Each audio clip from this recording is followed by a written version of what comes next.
The clock on my nightstand reads 3:17 a.m., and I've been staring at that same number for what feels like an eternity. The clock on my nightstand reads 3:17 a.m., and I've been staring at that same number for what feels like an eternity. The house is wrapped in that thick, hollow silence that only comes in the deepest part of night, the kind where every tick of the clock feels like a tiny hammer against my ribs, and my restless heart won't stop pacing the floor of my chest. In the stillness, the question keeps rising, burning a hole right through me. God, where are you right now? Because yesterday afternoon at 4:42 p.m., the email came. The one I'd been praying about for 18 months.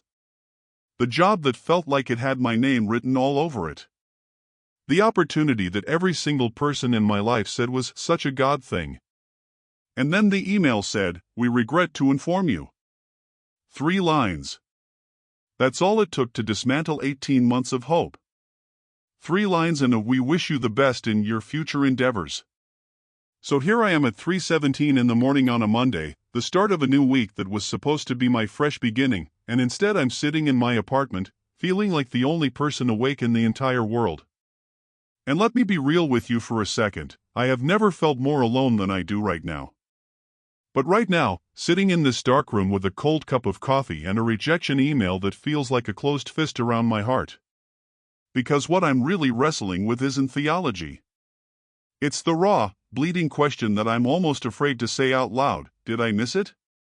Did I do something wrong?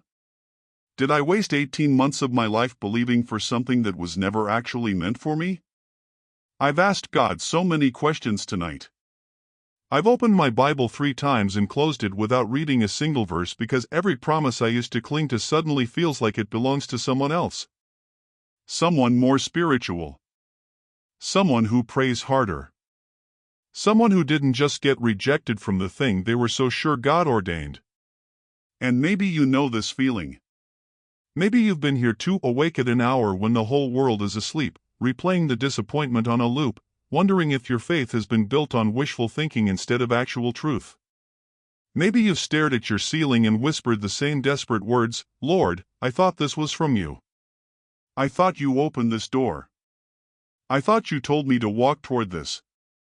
So why does it feel like I just walked straight into a wall?" Here's what nobody tells you about waiting seasons: they don't feel holy when you're in them. They feel like abandonment. They feel like silence that stretches so long you start to wonder if heaven's voicemail is full. They feel like everyone else is moving forward while you're stuck in the same place, praying the same prayers, getting the same closed doors, and slowly losing the ability to believe that anything will ever change. I've been in this apartment for 3 years. Same view. Same creaking floorboards. Same neighbor who practices piano at weird hours. And for a year and a half, I've been telling myself that this was just a transitional space, that any day now, God would open the door and I'd walk into the next chapter. But tonight, this apartment doesn't feel transitional. It feels permanent. It feels like a monument to everything that hasn't happened yet. The streetlight outside my window flickers. 3:24 a.m. now. 7 minutes just vanished while I was lost in my own head. I pick up my phone and scroll through old prayer journal entries from 6 months ago, 9 months ago, a year ago. Every single one is some variation of the same theme: God, I trust you with this opportunity. I believe you're working behind the scenes. I know you have a plan. And I read those words now and I don't recognize the person who wrote them. That version of me had so much confidence. That version of me hadn't yet received the email that would make all those declarations feel like lies. Or at least that's what the enemy wants me to believe. Because here's the thing about disappointment, and I'm learning this in real time, not from a pulpit but from the trenches of actual heartbreak. Disappointment doesn't just attack your circumstances. It goes straight for your identity. It whispers that you're foolish for believing.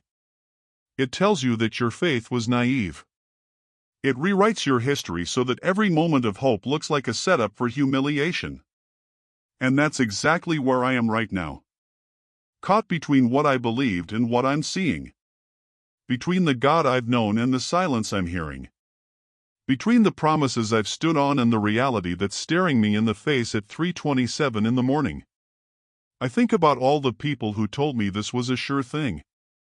My mentor who said, "I just have a peace about this." My small group leader who prayed over me and said she saw open doors with my name on them. My own mother who called me after the interview and said, "Honey, I really believe this is it." And I don't blame them. They meant well. They were trying to encourage me. But right now, their words feel like salt in an open wound because their faith didn't change the outcome. Their prophecies didn't open the door. And now I'm the one left holding the pieces, trying to figure out if I heard God wrong or if He's doing something I can't see yet. The worst part isn't even the rejection itself. It's the fear that maybe I'd been delusional this whole time. Maybe I wanted it so badly that I convinced myself God wanted it too. Maybe I mistook my own ambition for divine direction. Maybe I've been building my life on feelings instead of faith, and this closed door is actually God trying to get my attention. Or maybe, and this is the thought that scares me most, maybe God really did lead me here, and the closed door isn't a no. It's a not yet. Or a not this.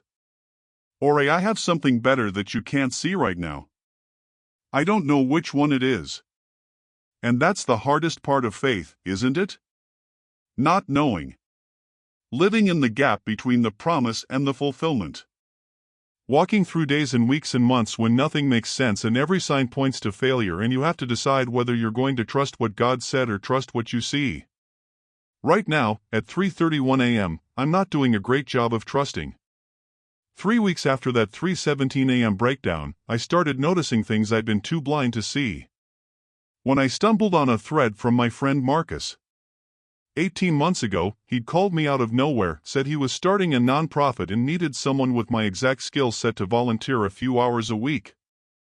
And in those 18 months of waiting for the job that never came, I'd been learning things through that volunteer work that I didn't even realize I was learning. Budgeting. Grant writing. How to manage a team of volunteers who had zero incentive to show up except that they believed in something bigger than themselves. Then there was the company I'd interviewed with 6 months before the big rejection. The one I was so sure was my breakthrough. The one where the hiring manager told me, "You're exactly what we're looking for," and then ghosted me for 3 weeks before sending a form rejection at 11 p.m. on a Friday. That company filed for bankruptcy 4 months later. Every single person I would have worked with was laid off. I didn't feel like a failure. I felt something closer to terror, because what if God had been protecting me this whole time and I'd been too busy complaining to notice? Mirror moment, you know that feeling when you've been accusing God of being silent, and then you realize He's been speaking the whole time, you just had your ears plugged with your own expectations? But the pressure didn't let up just because I had one moment of clarity in a parking lot. My sister called me that same week and said, with all the love in her voice, "I just don't understand why you're still waiting. Maybe this is God telling you to move on. Maybe you need to be more practical." And the word practical landed like a slap because she wasn't wrong. And then there were the comments from people at church. The ones who'd prayed over me months ago and now avoided eye contact because they didn't know what to say. The awkward pauses when someone asked, "So what are you doing now?" And I had to explain again that I was still waiting, still trusting, still believing. Their pity was worse than their doubt. At least doubt I could fight. Pity just made me feel pathetic. I stopped going to small group for 3 weeks. I couldn't handle one more person telling me God's timing is perfect while their own lives were falling into place. I couldn't handle the well-meaning advice or the scripture verses dropped like band-aids on a wound that in the months that followed the rejections and the hospital visits, I started lying when people asked how I was doing. "I'm good," I'd say, while my stomach was in knots and my faith was hanging by a thread thinner than dental floss.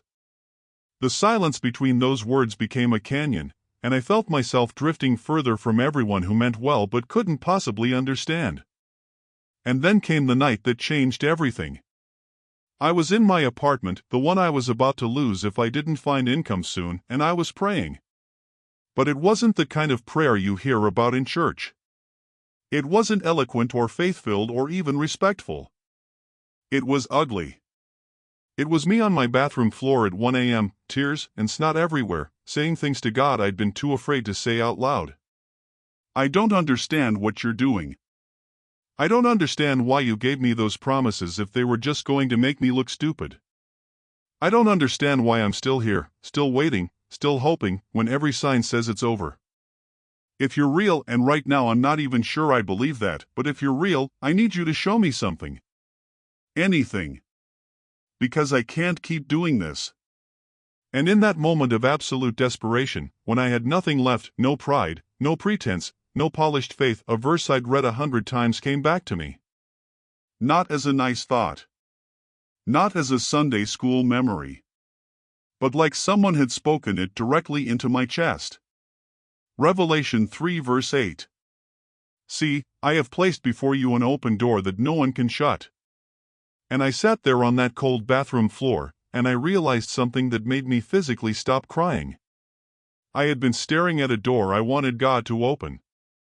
A specific door. The job. The breakthrough. The answer that looked the way I thought it should look. And I had been so fixated on that one door that I never once asked God if He had a different door. A better door. A door I couldn't even see because I was too busy banging on the one that was closed. Memorable truth: God's delay is not God's denial, it's preparation for something your eyes haven't seen yet, something your mind hasn't imagined, something that will make you look back and whisper, "Now I understand." The tears that came after that weren't the same tears. They weren't the hot, desperate tears of someone who felt abandoned.